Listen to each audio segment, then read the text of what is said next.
नमस्कार। आप लोगों के चेहरे की खुशी देखकर मुझे और भी ज़्यादा खुशी हो रही है।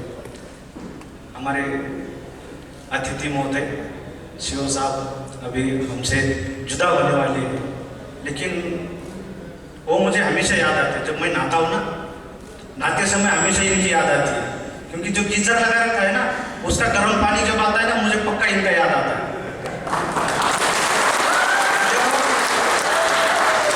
ऊंची ऊंची पदों पर पहुंच गए, ऊंची ऊंची पदों पर पहुंच गए, विश्व का राज मिल गया, एक दिन आंख बंद हो गई, सब कुछ समाप्त हो गया। इंसान बड़े बड़े पदों पर चला जाता है, लेकिन एक बार आंख बंद हो जाती है तो सब कुछ खत्म हो जाता है।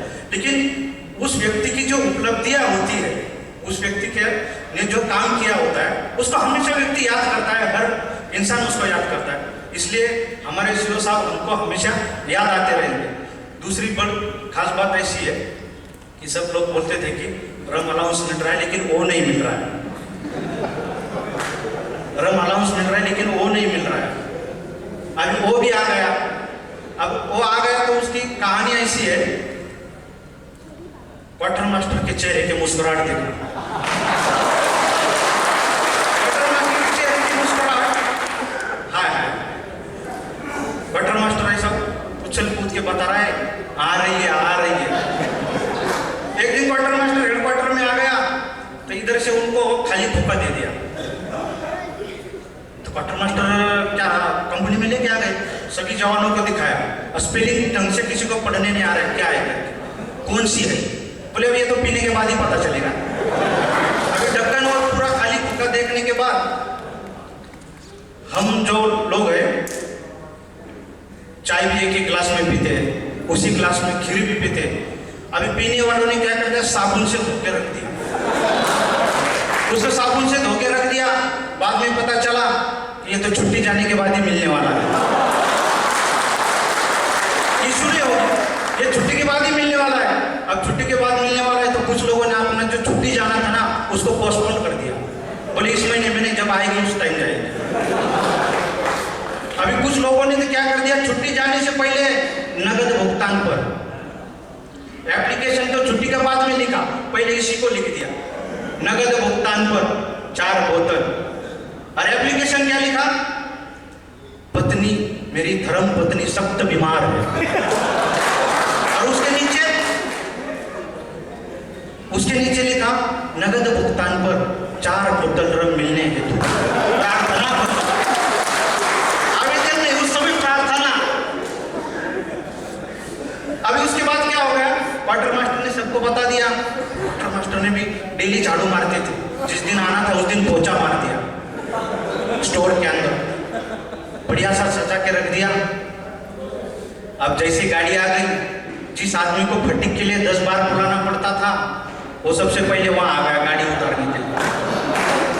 बॉक्स पकड़ पकड़ के घूम रहा।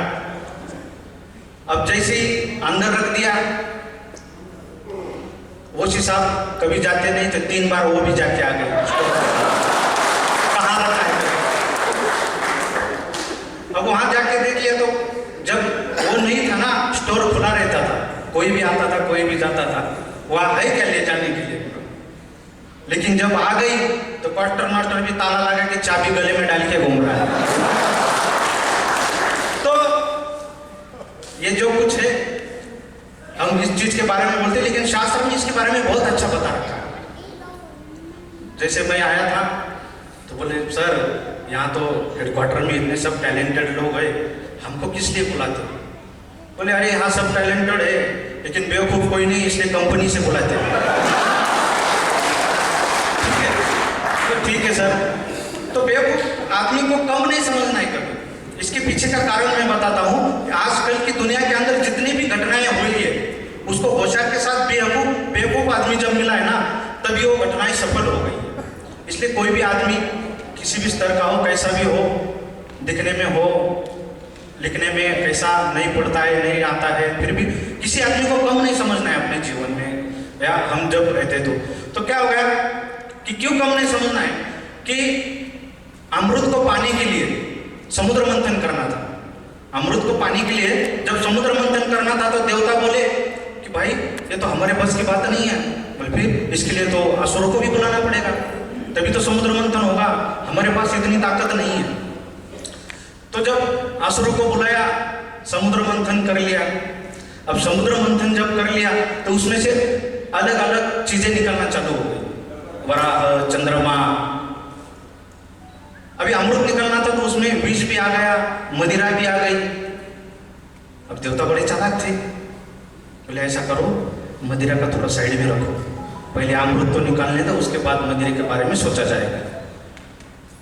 अब क्या हो गया कि जैसे ही अमृत निकल आ गया तो लाइन लगा दिया, बैठ गए सब लोग। तो बोले ऐसा करो, पहले मदिरा इधर से चालू करो। देवता बहुत होशियार थे, उन्होंने मदिरा एक साइड से चालू कर दिया।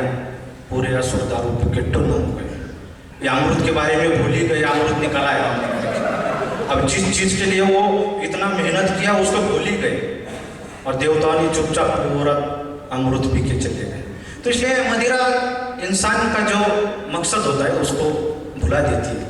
तो ये मतलब अपने शरीर के लिए भी हानिकारक है। इंसान को जितना जरूरी है उतना ही काम करना चाहिए, यही हमारा इससे मैसेज था। और दारू पीने से देखो क्या क्या घटनाएं घटती है। एक बार क्या हो गया, शराबी आदमी दारू के ठेके वाले को फोन कर रहा है, उस दुकानदार को दारू के, हाँ भाई दुकान कब खुलेगी? बोला सुबह 9 बजे। फिर 1-1.5 घंटे के बाद, हाँ भाई दुकान कब खुलेगी? बोला सुबह 9 बजे। फिर रात को 12 बजे, हाँ भाई दुकान कब खुलेगी? बोला सुबह 9 बजे। अरे भाई बोला सुबह आ जाना 9 बजे, जो चाहिए वो लेके चले जाना। अरे भाई मैं तो तुम्हारी दुकान के अंदर से बोल रहा हूँ, ताला लगा के चले गए हो। तो आदमी एक बार क्या हुआ, एक आदमी छत से नीचे गिर गया दारू पी के। जैसे छत से नीचे गिर गया सब लोग दौड़ के आ गए।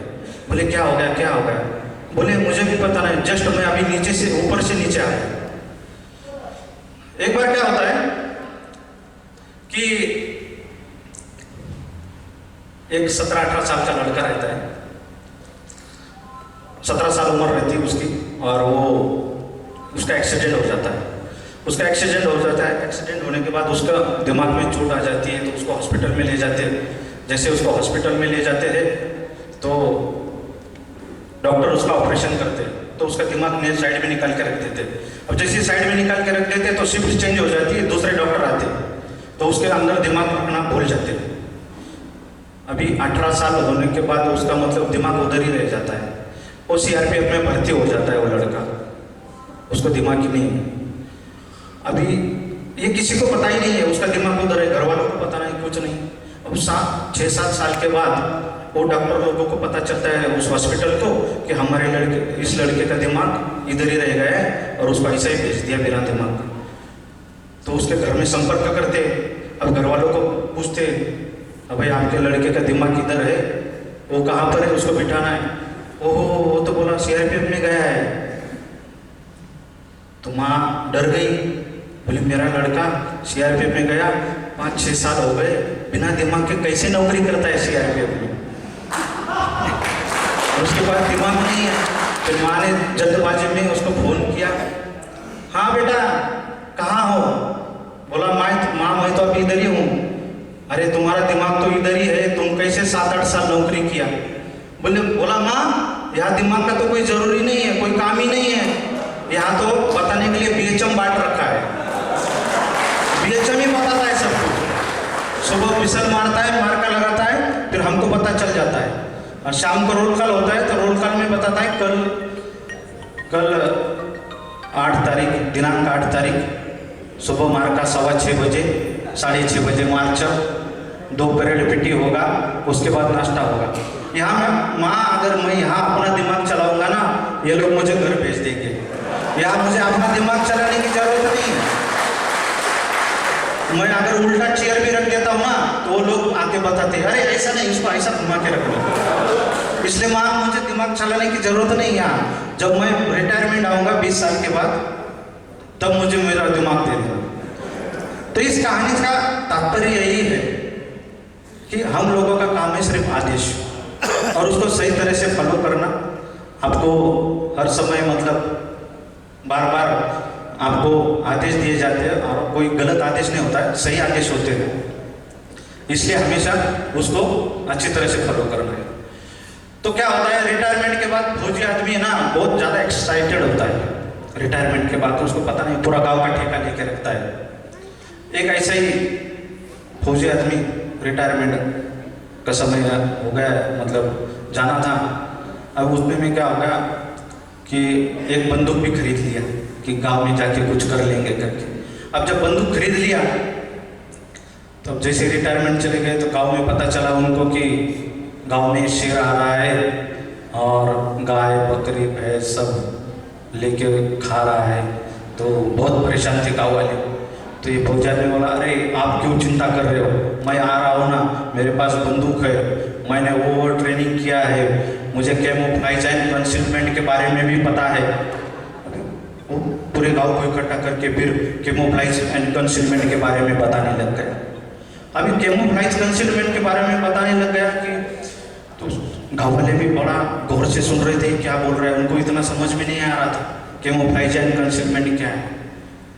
तो बोले हाँ हाँ ठीक है, आप उस शेर को मारना। तो फिर ये क्यों ठीक है बोला, आज रात को मैं शेर को मारूंगा, सभी लोग अपना गाय भैंस बांध के रखना और कोई भी आदमी बाहर मत निकलना।